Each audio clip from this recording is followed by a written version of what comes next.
Isa natin sa 20.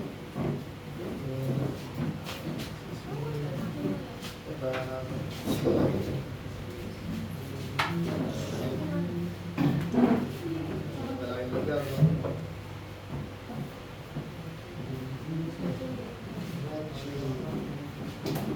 Well, ito ba yun? Ayan. Silang to, no? So, again, sa sabay ng pagbasa po, antayan tayo, linawan nyo, okay? Hindi pa makasunod, hindi pa matuto. Kaya hanggang lang po tayo. 22. Okay? This time, ready? Kayo muna, ready, go. There was brought unto him one possessed with the devil, blind and dumb, and he healed him, insomuch that the blind and dumb both spake and saw. And all the people were amazed and said, "Is not this the son of David?" But when the Pharisees heard it, they said, This fellow doth not cast out devils, but by Beelzebub, the prince of the devils. And Jesus knew their thoughts and said unto them, Every kingdom divided against itself is brought to desolation, and every city or house divided against itself shall not stand. And if Satan cast out Satan, he is divided against himself.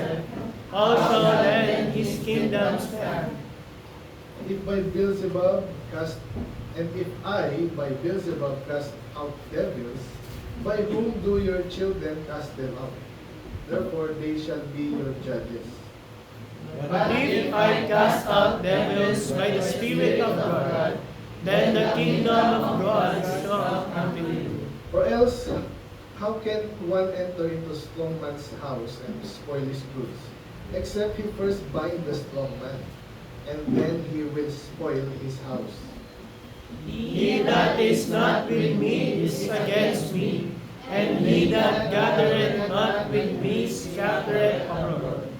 Wherefore I say unto you, all manner of sin and blasphemy shall be forgiven unto men, but the blasphemy against the Holy Ghost shall not be forgiven unto men. Sabay. And whosoever speaketh a word against the Son of Man, it shall be forgiven him. But whosoever speaketh against the Holy Ghost, it shall not be forgiven him, neither in this world, neither in the world to come. Let's pray, Lord. Salamat sa iyong masalita. We'll pray na nagpapala. Turo sa amin, importanteng topic ito, Lord. At maraming ginagawa nito, even binabaliktad pa. Explain away, at malinaw dito, Lord. May kasalanan na hindi na pwede mapatawad. At maintindihan po namin ito, Lord. Makapay namin sa buhay namin, Panginoon, sa soul winning. Explain sa tao yan. Dahil, again, malinaw po ito, Lord. Inulit ito sa tatlong beses, Lord, sa gospel. So, we pray. Ako namin tayo magpala, Panginoon. Katawain mo sa aming mga pagkukulang. Maalala niyo po yung mga wala dito, Panginoon. Ang dahilan. Ito ba yung word niyo, Panginoon? Yung mga leader, salamat. Nadala kami dito kami. Asa po kami, Lord. Dahil sa kapala. Kahit na may taas, kaya wala. In Jesus' name we pray. Amen. Okay, pwede mag-emit. Amen. Okay. Good morning sa lahat. May isa-isa may make-up ngayon. Last week wala, no? Nagpinig pa rin naman na pindot na. Oo nga, yan ang ano ko ngayon, kaluputan ko, may guhit yung cellphone ko. Baka po nag-ikan. Ngayon, hindi nga naipit eh. Pero anyway, ayos naman ang ano. Masaya na ako dahil dito kayo. Amen? Amen. At actually, aaralin natin yun, napaka-importante. Kaya tutok lang ha, walang makulit. Dahil sabi nga sa inyo, inulit to sa Luke, sa Mark. Ang title po natin ngayong umaga is The Unforgivable Sin. Okay? The Unforgivable Sin. Ang Tagalog, ang kasalanan na hindi na mapapatawad. May ganun pala. May ganun ba? Sabi nila, napakabait ng Diyos, napakabuti ng Diyos, napakapangyarihan ng Diyos, at magpapatawad siya. Totoo naman yung kaso, may exception. Alala niyo lagi sinasabi natin? So, may exemption lagi eh. Hindi lagi, pero madalas. At ganun din dito. Gaano kaya kasama itong kasalanan na ito, hindi pwedeng patawarin? Ha? Anong pinakamasama sa palagay nung bigay nga example na napakasama? Isa natin sa likod.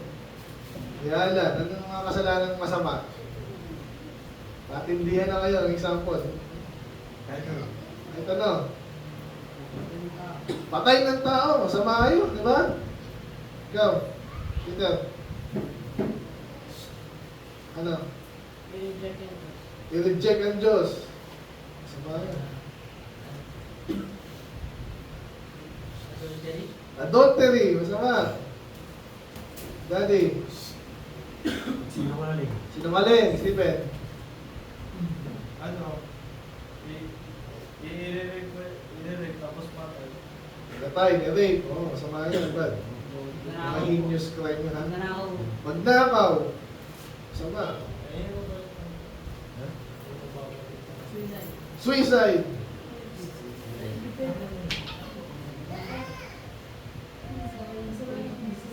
Ano ba? Sawayin nyo. Yung utos, sinuway. No? Sinuway, hindi sinunod. Ang utos, masama rin. Jerison. Sumumba sa Diyos-Diyosan. Napakasama na no? Ha? Mamatay. Pumatay. Yan, nasabi na eh. Sige, masama yan. Ano masama? Ha? Example. Ano masamang gawa eh?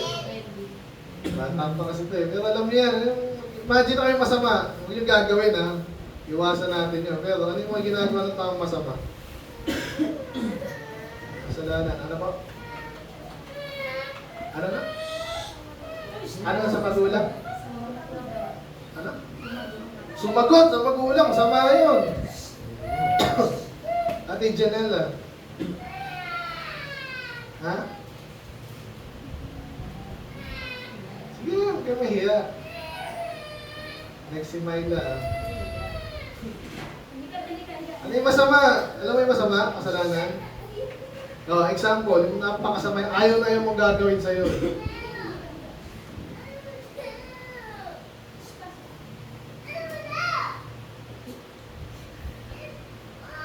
Ito na.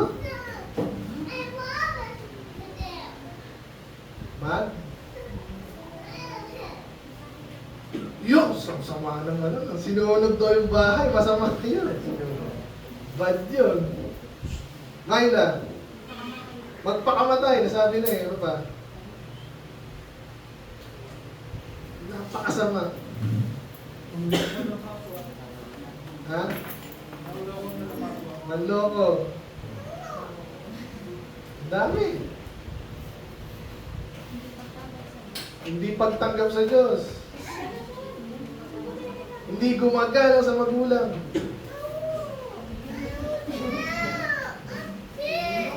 Bebang. Paluin nga yan. Bebang.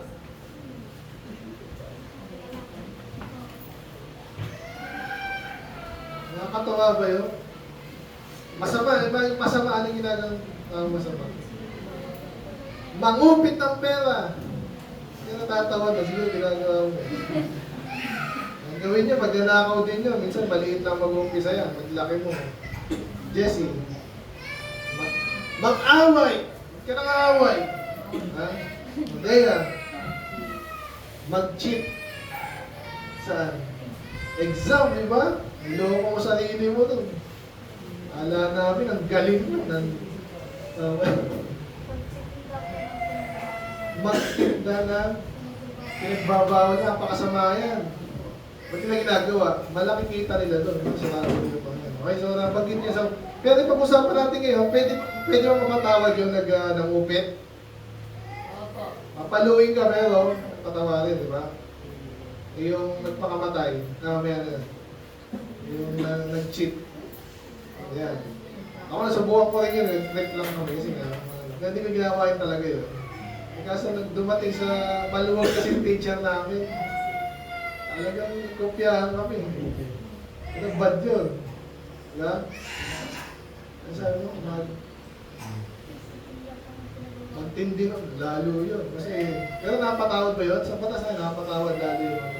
Eh ba doon talagang dati pinapatay mo na. So, pero karamihan ng kasalanan napapatawad.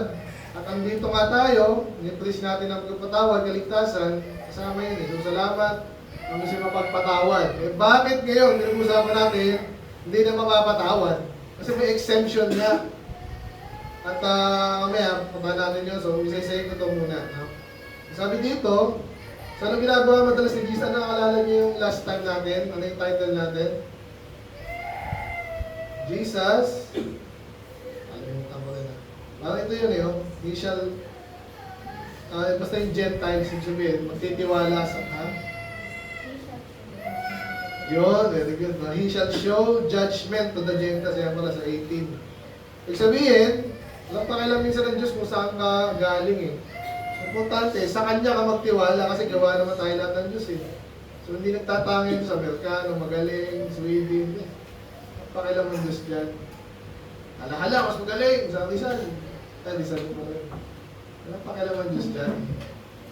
So ang nire-represent nung last time, Gentiles, ito yung mga hindi nakakilala sa Kanya. Pero, ang tumanggap din pala sa Kanya, papakita daw ng Panginoon yung judgment niya doon. So maraming judgment ng Diyos eh. Kasi sa mga nakita ng mga Gentiles, yung mga Hudyo, hindi pala gano'n ka-special.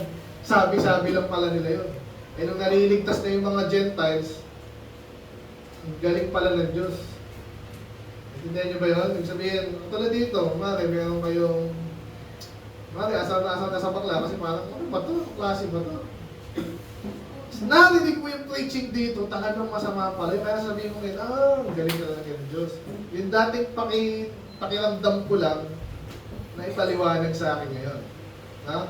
Pag narinig mo yung preaching, nagalit ang Diyos dyan. So, ano ba? Masama magnakaw, ano man yan.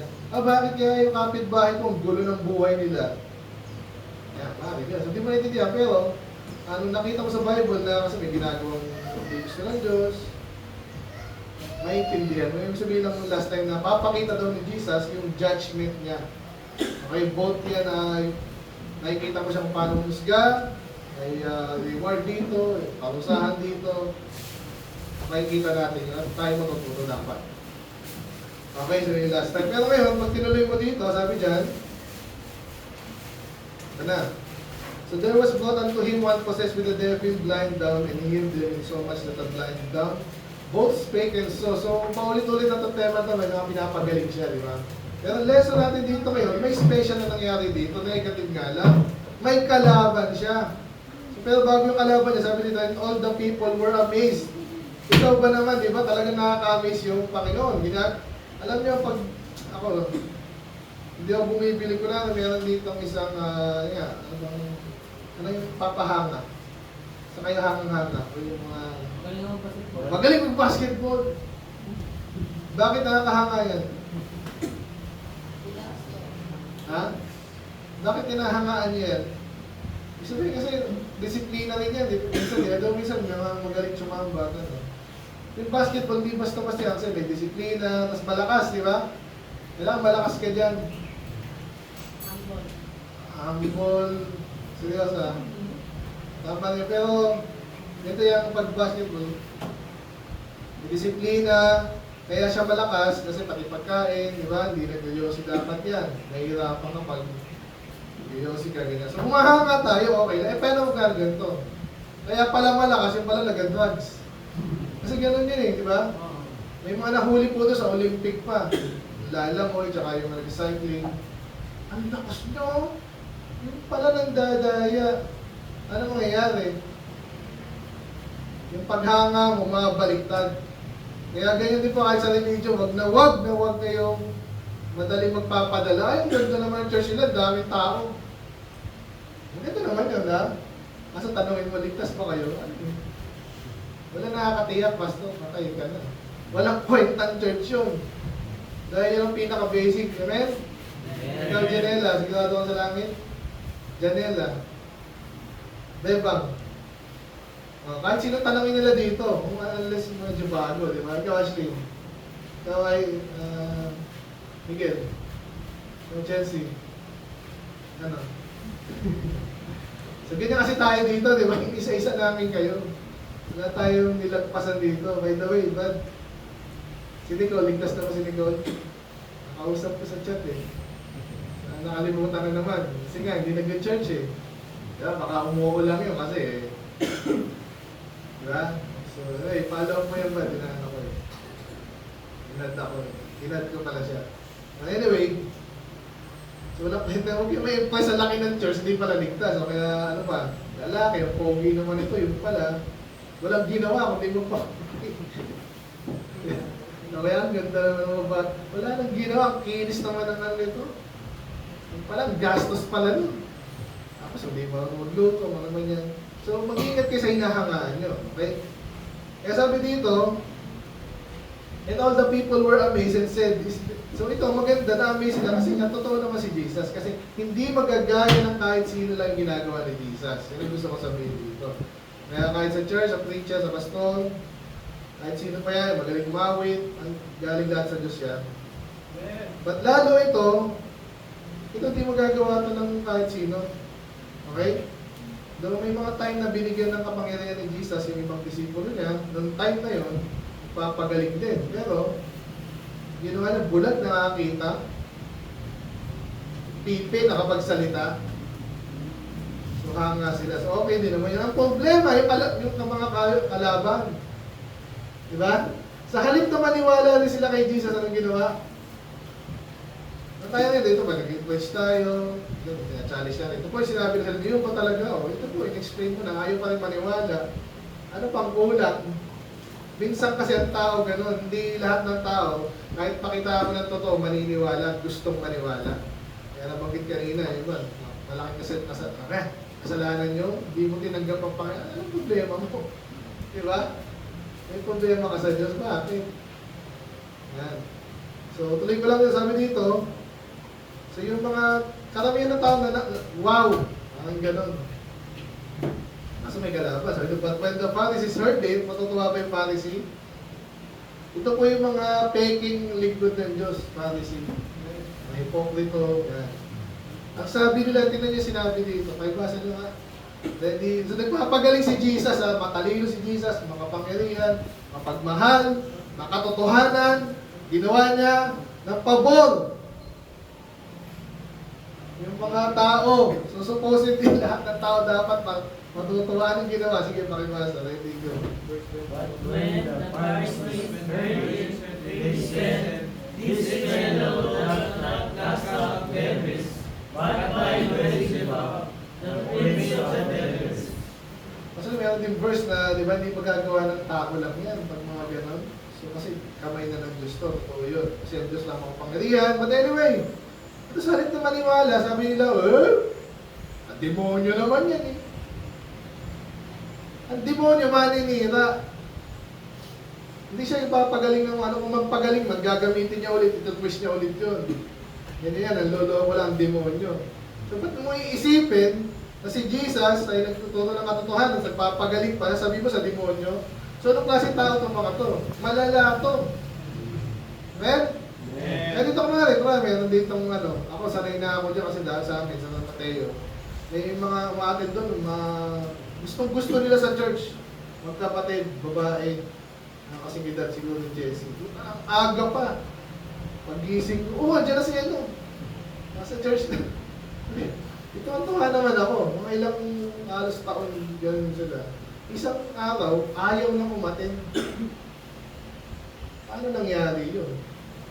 Minsan mga balitaan namin, sabi nung nagsabi, mama, kaya naman hindi sumatin yung anak ko, nung umatid dyan sa inyo, naging suplada na, naging ganyan na. Isip ko na, saan nakakuha yun sa amin?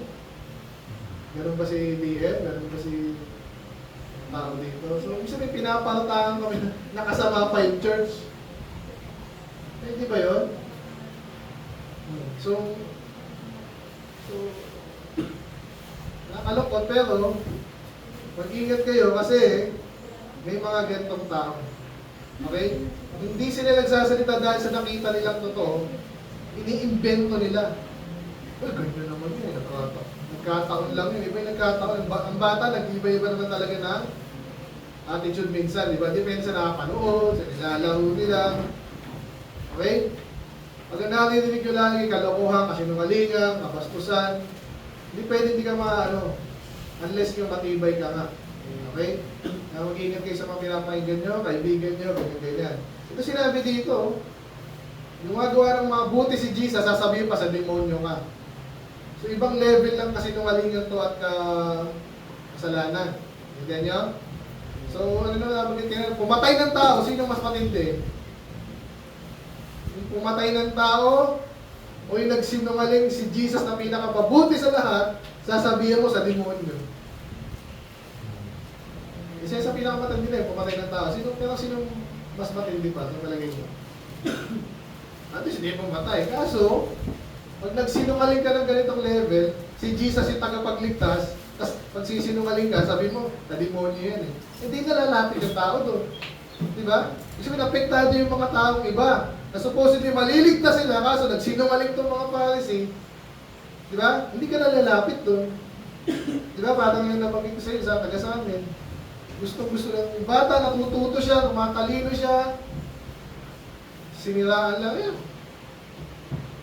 Kaya kayo, yung mga batang yun, gusto mong matid, pero hindi sila pinapayagan. Nakakalungkot. So tanong, anong pananagutan kung sino man nagsinungaling sa kanila? Ang laki ng pananagutan sa Diyos nun. O ano ba? Ganun din dito, kunwari, meron dito, kunwari, meron na kapitbahay dito, sinaraan tayo, kunwari na. Ayan, tinuturo niya, dito na tayo sa Catholic, kasi meron tayong rebulto dito, tsaka long hair si Jesus dito, sila walang rebulto eh. Okay, dyan, matagal na mga Pilipino, Katolik na talaga eh. Ano sa palagay niyo yung parusa ng Diyos doon?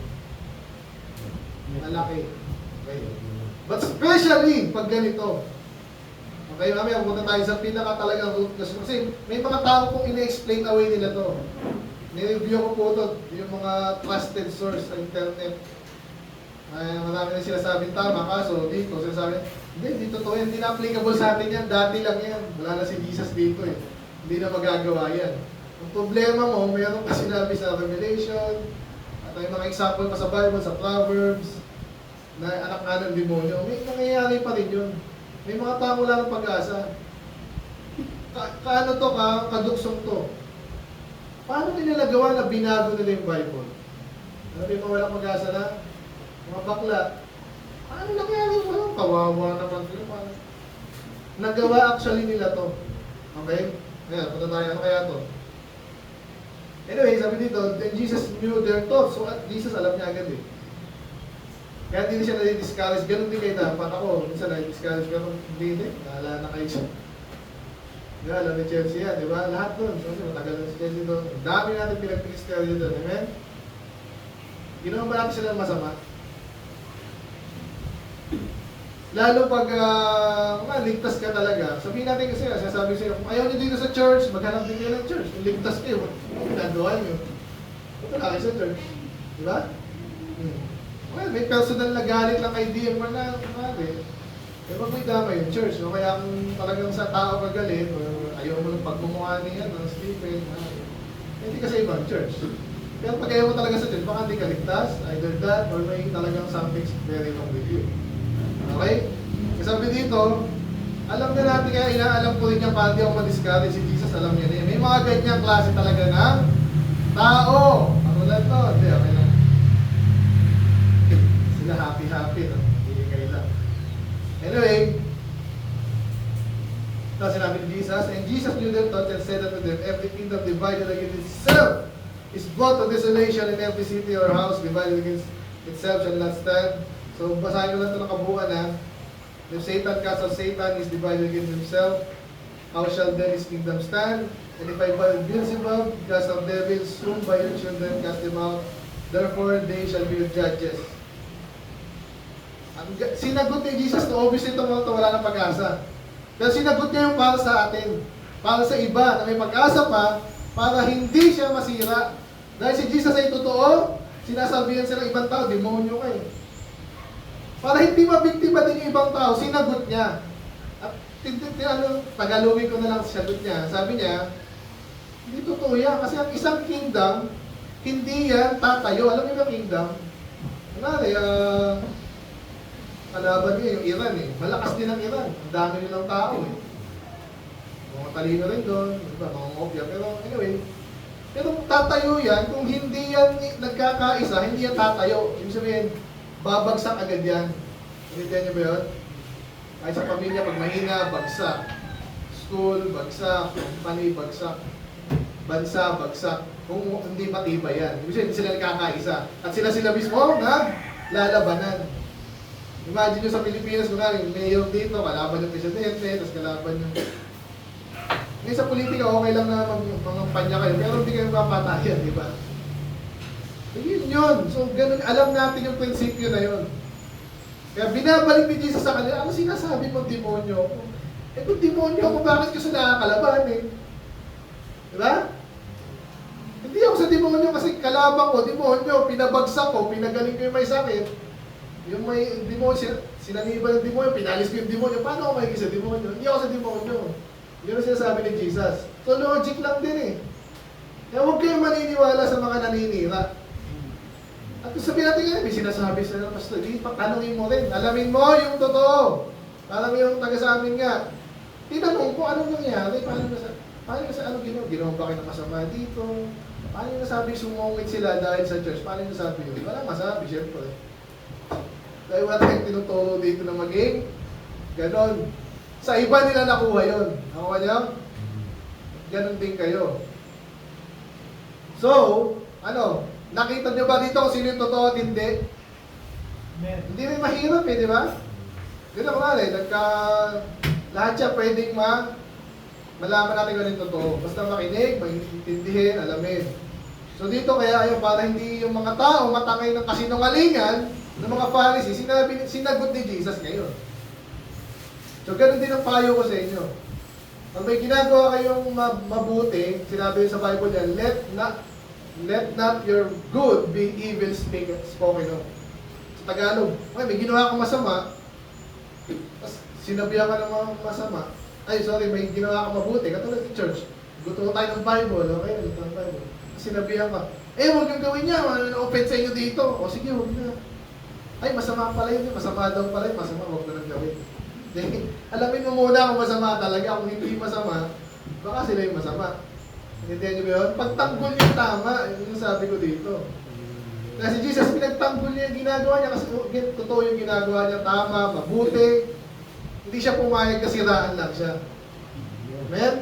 Tandaan niyo yan. Kasi kahit anong bagay, pag isinuko niyo, sabi nga nila yung kalayaan, pag sinuko mo, mawawala yung may ibang kukuha niyan. Okay, example na naman sa mga bakla. Ito, kasi mga publics ko talagang ayaw nila. Nagbaliw na ata eh. Sinabi lang sa kanila kung sino. Tanggapin natin yung mga bakla. May pintura pa sila ng sabi, pinupinturahan pa sa bakla lang yung rainbow. Hindi naman sa kanila yun eh. Sa Diyos yun eh. Ginagamit lang nila kasi ang logic nila dyan, pwede kang lalaki, pwede kang babae, pwede kang sa gitna, pwede kang pareho. Kaya daw parang rainbow. Alokohan kasi nungalingan. Huwag kayong papayag. Lalo magulang ka. Pag pumayag ka na nun, ano kaya sa anak mo, malilito na rin. Diba? Kapatid mo, kaibigan mo. Huwag mo yung susuko yan, magnatin makailangan sila. Sumuko ka na pag gano'n. Hinayaan nyo kasi nungalingan ha. Mamayagpag. Amen? Amen. At dito sa church din, mangyayari yan. Sana hindi, pero inaasahan ko na yan kasi lahat yan, pati sa Bible may mga kumakalat na chismis, ismosa, ismoso. Alam niyo ba si Pastor? Alam mo ba si Dan? Lahat sisiraan tayo niyan. Pag may kumakalat na chismis sa akin yung sabihin, hinto agad yan. Palayasin natin yung kung sino man yan. Ganun lang kasimple yan eh. Ngayon, magbabago naman siya, nagkamali, nagsorry, pwede na yung patawad. Sabi sa Proverbs yun, sabi, where pride is, there is contention. Sabi doon, kaya pinapatay, parang sunog yung pinapatay yung sunog, parang hindi na makasunog. Amen? Amen. So yun yun, dinidilyon ako, alam ko paano kasi pastor ako, tsaka nalalaman ko kasi iba. Ayun, din tulungan nyo, pag may chismoso dyan, Ganyan nag-uumpisa yan. Diyan nag-uumpisa yan. Dati umaakit to, active na active, ngayon di na. Ano kaya nangyari doon? May something na nangyari doon. Tulungan natin siya kasi baka nabulungan lang. Ganun, madalas po, ganun, spiritual ang labanan. So, panlaban natin, spiritual din katotohanan. Eh, demonyo ka eh! Anong demonyo? Pinapalabas ko, demonyo. Demonyo, ano ka? Saan nakakuha yung walang ganun? Kaya, banda mo, sabi niya dito, if Satan ka sa Satan, he's dividing himself. Alam natin, Satan, kahit pa paano meron siyang kariyan eh. Alam niyo ba yun? Kaya ngayon, mga bakla, nabanggit ko kanina, paano pinatulan niya? Paano nila naloko yung maraming tao na nakakatanggap-tanggap yung bakla? Sige nga, dati hindi mo maiisip na gano'n yun, ay doon nakakatawa yan, o hindi yan tinatanggap. Eh, ba't nga, paano nagawa? Kasi meron doon silang organization. Pinag-uusapan nila yan, o sige, pelikula, papakita natin yung bakla, okay ha, tapos ikaw, sabihin ng teacher, yung pelikula, ganyan, yung artista, sabihin ganyan ha. So meron silang organization, hindi rin basta-basta yan. Kaya, mag-iingat din tayo. Okay? Anyway, tuloy ko lang dito. Kaya sabi, pinapatunayan ni Jesus na hindi siya sa demonyo. Kaya ito sabi niya, and if I, by Beelzebub cast out devils, by whom do your children cast them out? Therefore they shall be your judges. Okay, sa Tagalog, ganito. So si Jesus nga, hindi sa demonyo kasi kalaban yung demonyo eh. Ang tanong ngayon ni Jesus sa kanila, by whom do your children cast? Ibig sabihin, kayo ba, ginagawa niyo ba yung ginagawa ko? Nilalabanan niyo ba yung mali? So mag-iisip na yung mga tao kasi anong ginagawa ng mga Pharisee? Kunwari lang, puro kunwari. Nasabi rin sa Bible, wala silang authority pag nag-preach. Nakakakita ba kayo ng mga taong pag nag-preach, parang takot sa nakikinig? Yung mga ganon. Maniwala na po tayo sa Diyos. Ano po? Sige na po. Yung mga ganon ka eh. Nag-exaggerate ko na siyempre, pero may mga ganon. Kasi takot sila sa nakaupo. Ganon mo nakaupo. Sino ka ba? Ano mo bang... may mga ganon. Sa mga malaking churches, mga mayaman. Kaya tayo di tayo ganon. Si Jesus hindi ganon. Nasabihin niya yung totoo, bahala ang Diyos mag-sort out nga. Sabi, kung ayaw nyo sa totoo, di huwag kayo dito. Ganon kasimple yun. Amen? Amen. Kaya ngayon, kaya nag-iisip kayo yung mga tao, ano, yung mga Pharisee, hindi naman na ginagawa. Baka sila sa demonyo. Yan. At yung madalas natin natin, yung topic natin ngayon, may mga taong anak ng demonyo, ba't di nila tinuturo yun? Baka sila yun. Kasi mag-iisip yung tao eh, ba't may anak pala ng demonyo? Sino kaya yun? Ano example nun? Mga sinungaling, ginagamit yung Bible. Hindi malalaman tuloy sila. Ako sinasabi ko sa inyo, kasi mag-isip din kayo. Diba? Amen. Eh, masama sa isigaw ka. Yung mga preachers sa Bible, para isigaw din. Minsan kailangan. Pero hindi mo lagi, diba? Ano pa? So, walang nababalik sa akin kasi inaaral ko to and then in-apply natin. At akin, hindi lang ako. Pinasa na tinuro lang din sa akin po. Salamat sa Diyos. Amen? Amen. So malinaw na. So, pahiya po yung mga Pharisee as usual. Kasi kakalabanin na si Jesus. So, napatunayan ngayon dito, hoy! Kayo sa demonyo, hindi ako. Malinaw? Amen. Pag sinisita na, nakakatawa ba yun? Sinisita ka na? Ganda tawa. Sorry ka na lang. Okay? Amen. Sabi dito, kaya so napahiya. Minsan kailangan din sa Diyos, may mapahiya eh. So, ayoko sa ano niya, pero minsan kailangan. Sa Bible din yan. Sinabi yan ni Paul. Hayaan niyo sila mapahiya. Pag hindi nahihiya, baka walang iya yun, baka niligtas yun. Amen. Amen? Amen. Anyway, sabi dito, yan. So, napahiya na itong mga Pharisee kasi ang demonyo eh. Si Jesus pa sasabihan mong demonyo, ano ka? So, kaya mamaya malalaman natin, bakit yun? Kasi nga, ito. Ay, meron ko lang isang illustration dito. Ganito yan. Ay, may bahay. Diba? Dito, si daddy yung ano dito eh, di ba? Madalas sa isang bahay, yung tatay ang stockman. May asawa siya, malakas din, pero mahina ng konti yun. Mga anak, siyempre mga bata yan. Di basta-basta mapapasok yan. Pag si tatay yan doon, may parin yung meron. Depende, di ba? Laging gano'n ng bahay. So, kaso gustong nakawan. Anong gagawin daw muna? Sabi dito, kailangan itali mo muna. Kailangan mo-overcome mo muna yung malakas. Saka muna nakawan yung bahay. Hindi mo gagawin yun na. Sinasabi lang natin yun ang ginagawa nila. Kaya tayo, ako, na ano ko na lalaki na matapang, okay yung, basta wala mananakaw sa amin, di okay. Kaya yung ibang bagay na mananakaw sa'yo, meron ka mga kapatid na babae, gusto mo ma-rape, dapat matapang ka, maglalaki ka.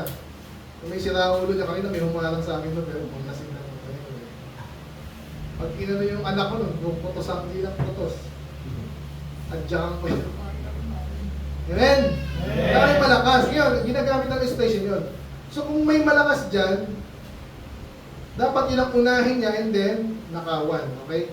So kinukumpara ni Jesus yun sa kanyang sarili. Eh paano ako yung maigi sa demonyo? Eh yung demonyo nga yung aking kinakalaban at tinatalo niya nga yung demonyo. Eh sabi ko sa demonyo ako. Nakuha niyo yun? So mali-mali.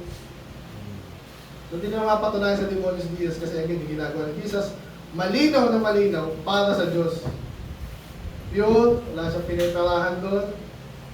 So, nakukuha niya sana ha. Yung sinasabi dyan. Kaya sabi niya dito, he that is not with me is against me, and he that gathereth not with me is gathereth abroad.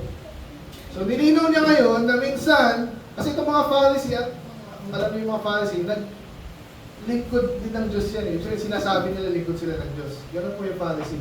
Parang mga ruling class sa kanila, puro Bible din ang hawak. Nagtuturo din, kaso mali. May tama, may mali.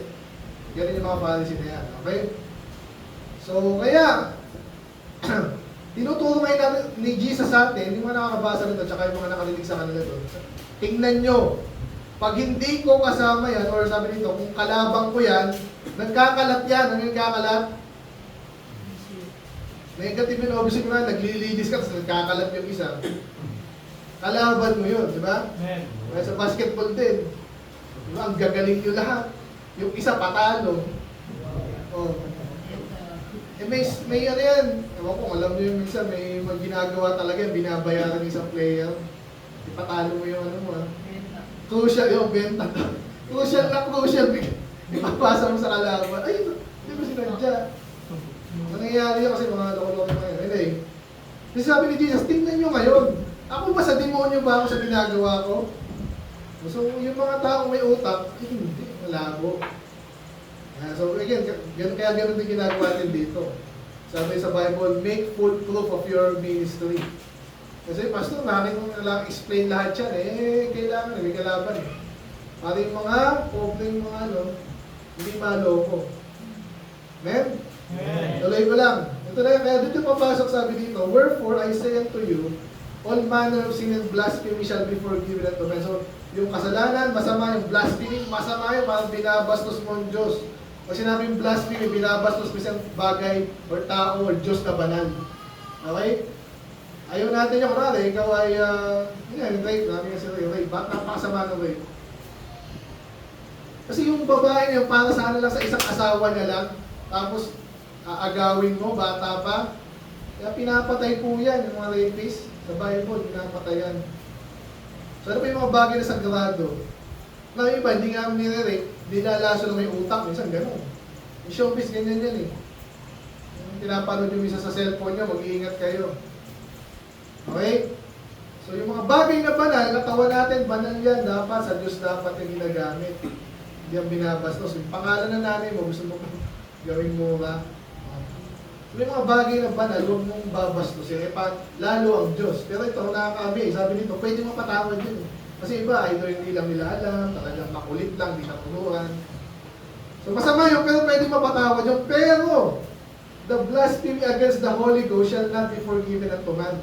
Ito na yung tinutukoy natin unforgivable sin. Eh, Pastor, nasabi sa dito, and whosoever speaketh the word against the Son of Man, tinutukoy dito si Jesus. Diba? Kaya yung ibang nalipusta kay Jesus, pwede pang mapatawad yun. Mahirap, diba? Masama yun. Pero minsan talaga mapagpatawad ang Diyos eh. Nakakita na ba kayo ng gano'n? Sinong mabait na bata dito? Kunwari lang si Alan J, kunwari lang, makakulit, kunwari lang nagnakaw, nagsinungaling, nagmura. Napatawad ka ba ng magulang mo? Depende sa magulang mo. Kung mabuti ang mahal ka niyan, i-over, pero paluwig ka, di ba? Pero pwede pa, kasi kahit ang sama ng ginawa mo, kasi yung pagmamahal niya, tinatabunan yung kasamaan mo, di ba? So lalo ang Diyos, lalo mapagmahal ang Diyos. Kaya ba't ito, ba't hindi na kaya patawarin? Kasi hindi na dapat, hindi na talaga. Sino ba mas mataas? Yung Father, the Son, or the Holy Ghost? Sa authority structure, siyempre yung Ama. Yung Ama, sinugo yung anak sinugo yung Holy Spirit. So parang pinakamababa is Holy Spirit. Kasi siya yung dito ngayon, hindi mababa talaga, pero yung sabihin, sa authority structure. Pero lahat sila kasi Diyos eh. Eh bakit special yung Holy Ghost? Pag siya ang pinastos mo daw, wala ka ng pag-asa. Ba't ganun? I believe, ganito po yan, yung Holy Ghost na pinrepresent po dito, katotohanan mismo. Yung purong katotohanan. Pag yung katotohanan ng binastos mo, ay, may nakita ka dito towel, walang towel dyan. Kaya ito, anong kulay nito? Hindi, puti yan. Ito, ano to? Hindi, ano yan? Marshmallow yan. Isabihin, hindi ka na makausap ng matino. Kasi yung katotohanan mismo, ayaw mo sa katotohanan. Saan ka nagpunta? Nakikinig ka ba? Opo. Ano sinabi ko? Basta. Pag ayaw mo sa totoo, paano kita kakausapin? Paano maligtas ka? Sige nga. May mga taong gano'n, kaya dito kitang-kita nila si Jesus ay makapangilan sa Diyos si Jesus. Makapangilan, mabuti siya, di siya nagsisinungaling. Kasi demonyo yan. Ako. Anak na ng demonyo to. Hindi yung sample anak ng demonyo. Wala nang pag-asa. Kasi una nilang by the way, yung anak ng demonyo, hindi yan automatically bata parang ng demonyo. May hindi ganun yan. Kaya ito actually explanation to, kaya napaka-crucial ito eh. Kailan nagiging anak ng demonyo yung tao? Umpisa muna, hindi anak ng Diyos, hindi anak ng demonyo, di ba? Kailan nagiging anak ng Diyos? Pag na-encounter niya yung gospel, may nag-share sa kanya, tinanggap niya, nanampalataya siya kay Jesus, tumawag sa Panginoon, ligtas, di ba? Magiging anak ng Diyos. So hindi pinanganak ka lang, anak ng walang ganun. Ganun din yung anak ng demonyo. Hindi, unfair naman yun, di ba? May mga Calvinist na mga heretics kasi ng Calvinist, ganun ang turo nila. Kaya sabi nila, umpisa pa lang, pinili ka ng Diyos, ito sa impyerno, ito sa langit yan. Pinanganak pa lang, sigurado na sa impyerno to. Ito sa langit, hindi, mali yun. Alam lang ng Diyos kasi tatanggap sa kanya, pero hindi ang Diyos na namili. Kaya yung pagkakaiba.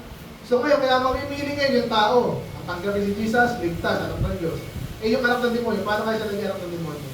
Pwede ganun din. Either paulit-ulit na siyang premise ng gospel, totoo, umiiyak-iyak pa yung soul winner. Tanggapin mo ang Panginoon, Bepang, huwag kang... Ay, hirap mo niyan. 3 taon, 5 taon, 50 years na wala pa rin. Kung pakialam niya sa Bible niyo, may point doon na magiging anak na siya ng demonyo. Hindi natin alam exactly kung ilang beses, kung siya mag-reject, kung sinabing gano'n. Pero may mga example dito, yung nagbago ng Bible. Kasama ba yun?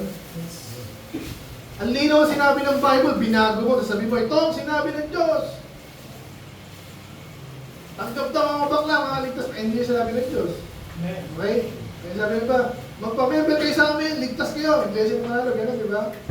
Kahit Catholic, actually, mahalo lang sila. Tinatago lang nila. Pero maraming mga pope, na sinabi nila yung tahasan, nakasulat yun sa bato. Okay? There's no salvation out of the Catholic Church. Yung sinasabi nila, tinuturo nila, mali. Ibig sabihin, dapat magpamember ka to, para maligtas ka kasi numalingan yun. Ibig sabihin, binabago nila yung salita ng Diyos. So pala yung mga patawad pa yun, according to disciplina. Pag ganun katindi yung kasi numalingan mo, salita mismo ng Diyos, binabago mo. Okay? Again, obviously mga bata, hindi ka naman mag-a-assume ng gano'n. Pero meron din mga bata daw, kung talaga nasanay ka, sinungaling ka na, pakailang sa totoo. Okay? May mga iba, bata pa, anak na ng demonyo. Bihira yun, kasi makaway ng Diyos eh, pero meron din. Hindi yun na, may mga kasalanan pang, lahat na ng kasalanan pwede patawarin. Halos lahat yan. Pero may isang exemption lang. Sira na ulit sabihin, binaliktad mo na yung utak mo. Wala na. Tapos tinanggap mo yun. Bakit hindi naman nila alam? Wala akong pakialam sa totoo eh. Wala na, okay? So kaya balik ko tayo sa baka bakla. Kasi interesting yan. Ngayon, nakapisali yung Romans 1. Sabi doon, tayo natin kasi example yun. Time pa naman ako, no? Amen. Alam, minis na ako dyan. 45. Kaya, sakto lang to, no? So, dinidescribe mo sa Romans 1, dinescribe paano nagkakaroon ng bakla. Kasi hindi normal yun. Tama? Pinanganak ka, baby, actually kahit nasa ano ka pala, di ba, ine-x-ray ka, x-ray, ultrasound. So, inaalam nila yung gender mo, nasa loob ka pa ng tiyan. So, ibig sabihin, hindi ko na imili nun. Amen. Pag nakita ko may, ayaw ko na sabihin, pero alam niyo na yan, di ba? Ay, lalaki to. It's a boy, kasi may lawit, di ba? Alam niyo na yun. Kahit mga bata, di ba? Amen. Ay, ito, babae ito, wala. Ayan. Okay? Pinanganak yan, ilalagay sa birth certificate, male. Dalawa lang pipiliin. Diba? Amen. Ito nagkaroon ng bakla. Sabi sa Bible, ganito.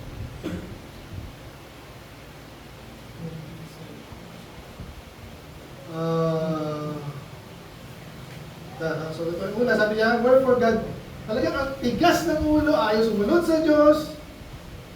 Yung katotohanan ng Diyos, ginagawang mali. Ito yung una dyan, sabi niya, for this, kasi talagang tigas ng ulo. Ay, wala kang pala sa Bible, sabi niya.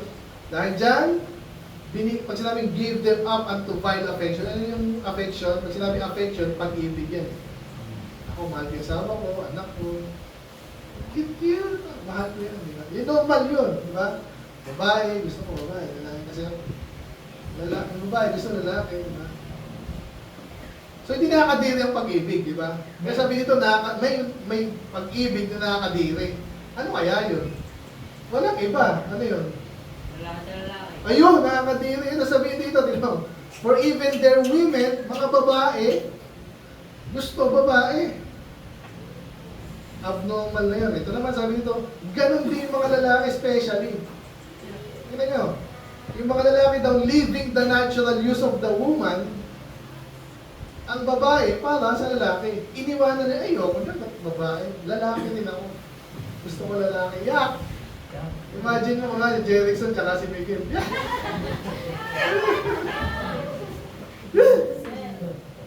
Kasi ginawa nila, bakit? Tingnan niyo dito. Yung mga lalaki nag-burn in their own lust, gustong gusto. May ganyan, nakakadiri ko. May office mate ako ganyan, ang laking tao. Laking tao. Tinignan ko yung binabrowse sa internet kasi lunch naman eh. Walang problema mag-browse ko. Tingnan ko mga pogi. Lalaki. Ito nasabi ng Diyos ha, sabi niya, men with men working that which is unseemly. Ano is unseemly? Hindi dapat ganun. Pinipilit nila. Ano sabi dito? Kaya sabi dito, and receiving in themselves the recompense of their error that was sa Tagalog. Dahil ginagawa nila yun, binigyan sila ngayon ng Diyos ng tamang yung tamang parusa sa kanila. Kung sinabing meet, yung sakto. Recompense parang ganti, diba? Ganti, recompense. And then sabi niya, and even they did not like to retain God in their knowledge. Talagang ayaw nila ng Diyos eh. Kasi tingnan, kahit unbeliever na sabihin sa kanila, dalawa lang ginawa ng Diyos, paano sabi ng ano ka, bisex, o naman transgender. Isa sa mga sasagot nila lagi wala naman Diyos eh. Di ba? Kasi ayaw, hindi sa walang Diyos, ayaw nila maalala nila. Kasi alam nila, pag ang Diyos matalino, dalawa lang ginawa. Kasi nga, magka-compatible yan ang gagawa ng anak. Yeah. Hindi pwede lalaki sa lalaki. Matangahan yung kabaliwan yun. Babae sa babae, okay? Kaya gusto nila ngayon, alisin yung Diyos sa utak nila. Ano Diyos? Bible. Eh, talagang nagmatigas. Pinanindigan na nila. Anong ginawa ng Diyos? Ang Diyos ang gumawa nito. God gave them over to a reprobate mind. Yun na. Ibig sabihin na, nasagad na ang Diyos sa kanila. Okay? Walang bakla, lalaki o babae lang ay pinipilit nila. Sige, dyan na kayo, bahala na kayo. Sabi kanina, mga nakakadiring pag-ibig. Ngayon naman, yung utak daw nila ay naging reprobate. Pag sinabing reprobate, rejected yan, patapon yan. Alam niyo yung patapon, lahat na ng bagay na gamit, pwede yan pastor na pataba. Eh, alam niyo yung toxic ng nuclear waste? Wala yung patapon talaga yun. Tinatago nila yun. Sa ngayon, hindi nila alam kung gagawin nila doon. May mga bagay na patapon na. Konti lang naman yan, pero meron. May mga tao rin palang gano'n. Anong gagawin mo sa bakla? Pinanganak lalaki, tapos sabi niya, babae ako. Naiiwala ko ba talaga doon? Oo, loko-loko na yun. Sasyaran pa ng Bible. Eh, mas malalalim to, at mas matindi pa to. Tapos, sa palay ko, mainiwala yun, yung basic na katotohanan, hindi niya nga tinanggap. Wala na. Kaya sabi dito, yung utak mismo nila, wala nang, hindi mo na mapaliwanagan ng totoo. Okay? Ang Diyos ang gumawa nun ha. Hindi tayo, basta ikaw naman tinatakwil mo siya. Ano ako? Hindi ako nagtakwil. Inaalaman ko lang na tinakwil sila ng Diyos. Therefore, hindi ko nasayang oras ko sa kanila. At ganoon din dapat kayo. Kasi magkasaya kayo ng oras, ng panahon. To do those things which are not convenient, pag sinabing not convenient, yung kanina, parang lalaki sa baba, lalaki. Hindi normal yung pag sinabing convenient, madali, di ba? Sila pinipilit nila kahit ayaw. Pero ang Diyos ang gumawa sa kanila ng sabihin, talagang nasira na ulo nila. Okay, madalas na sa Bible, marami na isira ulo. Isa yun sa mga parusa ng Diyos. Naintindihan yun? Amen. Kapag nakakaya sira ulo dyan, nakakaawa, okay, pero ba't kaya gano'n? Baka may ginawa rin. Oh, may mga tao po na, lalo na yung mga backslider, ang hirap minsan, i-win back. At turuan ulit kasi basta may nagtisod na sa kanila, ayaw naman nilang panindigan yung totoo, ayaw naman bumalik. Hindi ibig sabihin bumalik ka sa Diyos, bumalik ka na sa Diyos. Okay? Pero mas maganda yung talaga minsan nag-umpisa yun doon. Pero, at manifestation yun, pero huwag din tayo minsan, pasigurado. Anyway, sabi dyan, so pag bibigyan sila ng Diyos ng reprobate, wala lang pag-asa. Okay, kaya balik tayo sa kanina. By the way, kung may tanong kayo, pwede mamaya. Tayo, putulin na natin dito. Kaya sabi dyan, whosoever speaketh a word against the Son of Man shall be forgiven. Kung si Jesus ang in-offend mo, masama yun, di ba? Pero pwede ka pa rin matawaran. Pero pag Holy Ghost, wala nang pag-asa. Sabi dyan, neither in this world, basta baka sa langit, neither in this world, neither the world to come. So, ginuunaw na yung mundo, even sa langit, sa impyerno, wala nang pag-asa. Ito yung sa impyerno pala yun. Okay. Malinaw ba? May kasalanan na hindi na, kaya iwasan natin ito. Eh, Pastor, ligtas na ako, baka magawa ko yun. Basta, pwede kang, hindi mo magawa yung pagligtas ka na. Okay. Tsaka the fact na iniisip mo yun, malamang hindi ka gano'n. Kasi yung mga reprobate, hindi nila iisip yan, wala nang pakialam sa totoo, walang pakialam sa Diyos yan. So, hindi kailangan matakot. Okay? Hindi natin inaaral, Pastor, para alam nyo. Yung epekto niyan, yung kaya nyo gawin at ginagawa nila, bakit? Kaya para maawa din sa tayo sa ibang tao, lalo tayo magsipag. Kasi ganun ginagawa niya mga, kung niloloko nga tayo ng mayroong bakla katanggap-tanggap, ang dami pang ibang ginagawa niya, maniwala ko. Ang dami. Ang dami false teacher niya, ang dami false teacher sa palagay niyo, bakit? Galamay ni Satanas lahat yan. Nilalayo yung mga tao sa tunay. Yun yun. Kaya lalo tayo ngayon, alam niyo na itong aral na ito ngayon, dapat lalo kayong maging soul winner. Kung di pa mag-aral, maawa kayo sa mga niloloko nitong mga to. Ang linaw dyan, ba't hindi na tinuturo yan? 3 beses inulit na sa Mark, meron din sa Luke, meron. Hindi nila alam o ayaw nilang alamin. Yung iba, hindi lang talaga alam. Yung iba, talaga ayaw. Iniiwasan nila. Sabi nga sa inyo, yung iba, pinaliwanag yung same verse na inaral natin, pero paliwanag nila, iba. So, mag-iingat tayo. Okay? Yes. So, masyado na mga sinabi. O sana, again, naintindihan natin, may tao ka ng demonyo, may kasalanan na hindi na mapatawad. So again, ano lang naman yan, mga sobra na, sagad-sagad na yan. So, yun nga, nakakatakot yung mga bata, pag pinabayaan lang natin, kahit anong sa cellphone, ang dami. Yung internet, parang buong mundo na andyan eh. Kaya huwag kayong papayag din, magulang kayo, kahit ano, natutulog, may cellphone pa rin, may internet pa rin, huwag yung papayagan. Yung Stephen yan, supervise yan.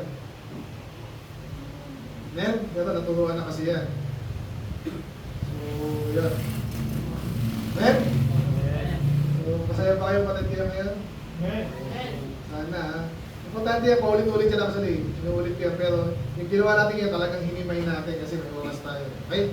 This time, let's pray, Lord. Maraming salamat sa inyong mga salita. I pray na intindihan namin, especially mga kapatid dito. Yung malinaw na sa amin to, Lord, na may mga kasalanan pala. Actually, isa lang ito, hindi na nag-write na lang iba, like pagpano ng Bible, pareho yun, blasphemy of the Holy Spirit din mo. Yung nare-reject kayo, and then, may iba pang example, Panginoon, yung mga sumamba na ng Satanas, of course. But I forgivable, so I pray na hindi namin to, Lord. One yan, especially yung iba pa, hindi paligtas, and then pagligtas na, ay at least hindi mga danger dito, but still, tulungan na namin ang iba Panginoon.